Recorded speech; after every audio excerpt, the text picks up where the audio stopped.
Hey, what's going on, guys? It's Joe from GadgetryTech.com, and today we are reviewing the Definitive Technology DeMan's D9 bookshelf speakers. They go anywhere from $750 to $850 depending on where you buy it from. They have the DeMan D7 series, which is closer to $500, and the DeMan D11, which is about $1,000. These are very unique speakers, and there's a few things that you may notice. One is the tweeter is offset. They do this to help enhance imaging, and we'll talk about the sound performance in a little bit. The grills that they come with, they're magnetic, and they claim that there is zero color added to the sound. So when the grills are on or off, you shouldn't notice a difference in sound quality, which is great. But some unique things about this, they have a passive radiator on top. They are not ported in the rear. The advantage to that is if you don't have the flexibility to pull the speaker off the wall a bit, which is usually preferred with a good speaker, this gives you a little bit more flexibility there, which is great. Definitive Technology uses these radiators to help enhance the bass extension on lower frequencies, kind of give the woofer more control, and you also don't hear port noise on the back because there's no port. So it's an interesting concept. The only downside of this is if you were ever looking to add an Atmos system on top, they don't make one specifically for this, obviously, because it would not work. The radiator's on top. So as a 2-channel setup, or as a rear surround, or even a main up front, if you do not require the Atmos cap on top, they are a great speaker. We're going to talk about sound characteristics in a little bit, but I want to go over a few things that stood out to me. The fit and finish of these is absolutely phenomenal. Unlike a lot of speakers in this price range, which usually use like a vinyl covering or veneer of some type, these are piano gloss black, and they are very heavy speakers. The bottom of them, they don't have rubber feet. They have these rubber strips. So it can be a little unforgiving if your surface isn't perfectly even. Obviously, if you want the best performance, either put it on a very sturdy, very flat, heavy surface, or get the appropriate stands that puts it at the right height. Definitive Technology does make stands. They're $400 just for the stand to put them at the right height. Those are designed specifically for this, so they match the aesthetic. Any heavy-duty stand with a nice flat top will work well. So again, build quality, excellent. They have the gloss black. This mesh top is not removable. The grills up front are magnetic. They are obviously very easily removable. And Definitive Technology claims it won't impact the color of the sound or the sound itself. It won't color it. What that means is whether the grill is on or off, it shouldn't change your sound characteristics, which is great. So you have the flexibility of going with either aesthetic that fits your room, decor, whatever, without worrying about impacting the sound quality. These are bi-wired, so you can wire the woofer separately from the tweeter, which is cool. With bookshelves like this, I can't really find too much of an advantage to doing that. It's nice that they give you that. However, I used it in a traditional pair of wires, and it worked just great. The break-in period was pretty good. I didn't think they really changed too much over time. I probably put about 250 hours on these, and they still sound similar to when I first started using them.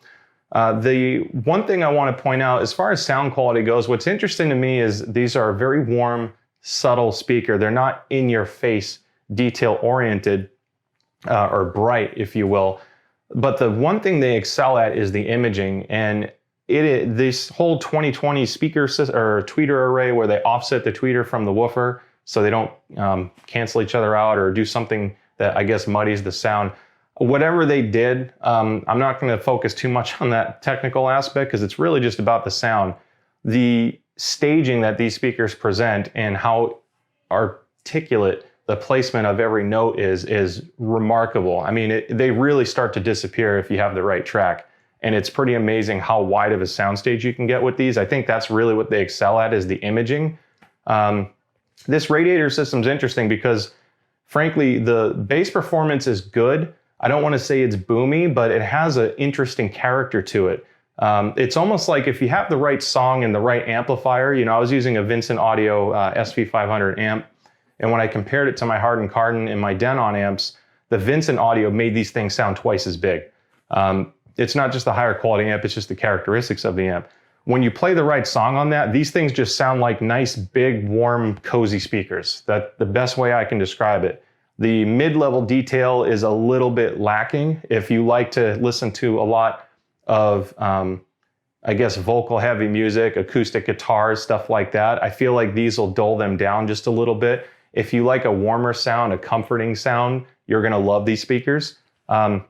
The downside to this type of characteristic of a speaker is if you're not listening to it at mid to high volumes, you're gonna lose some of those details. I noticed that even with my less expensive, like $200 bookshelves from JBL, those have better detail in lower volumes. You hear more of the guitar, the plucks of the string, etc. So you do lack a little bit of the low end. However, for a movie speaker, mid to high volumes, you listen to jazz, you want that nice sultry voice.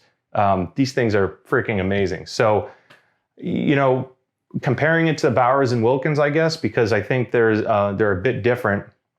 Regardless of price, the Bowers 606s are $900. They're just a little bit more. The mid bass is a bit stronger on the Bowers and Wilkins. These, like, you know, in the 250 hertz range seem to drop off a bit, and then it makes the lower end frequencies kind of seem like it's stronger. It's just the way these are tuned. Again, that warm thumpy type bass without the subwoofer type thump. The Bauer is like, you know, if you have a bass guitar, you're gonna feel it and hear that more on the 606 series bookshelf. So just different characteristics. The Bowers are obviously a lot more lively. It's not like the old Bowers and Wilkins where they're really almost overly bright and harsh. They've pulled them back quite a bit. But just to give you some perspective of how they compare, I think this is a great speaker if aesthetics are also important, not just the sound quality, because I don't think there's anything under $1,000 that looks or feels as good as these. They really are built super solid. And I love the fact that they're not rear ported, because there's not a lot of good bookshelf speakers that give you that kind of flexibility of putting it close to the wall. So anyway, with that being said, guys, I hope you found this review helpful. If you have any questions, shoot me a comment below. It's really hard to explain speakers in its entirety on a review, obviously, because you can't hear them in person. The microphones on the camera or, you know, our recorder that we use is not going to do them justice. I can tell you that if you want imaging, if you want a warm, cozy sound, these are great speakers. And Definitive Technology has a lot of different ones you can pair with them. Because of the asymmetric design, they're only sold in pairs. It's very clearly labeled on the back which one's left, which one's right. So you can't use an identical bookshelf as a center speaker, but they do pair well with other, again, like I said, Definitive Technology models. So anyway, yeah, it's a great speaker as long as it fits the characteristics that you want. If you listen to things that you want some bright liveliness to it, you want to hear the plucks of the guitar, even at lower volumes, this may not be the right speaker for you. If you like to crank it, you want a nice smooth sound, fatigueless listening, you know, blast this for 4 hours straight, your ears shouldn't hurt because they're very smooth, which is a great thing. So anyway, guys, thank you so much for watching this. If you have any questions, shoot me a comment below. I would be happy to answer them for you, and I will see you next time.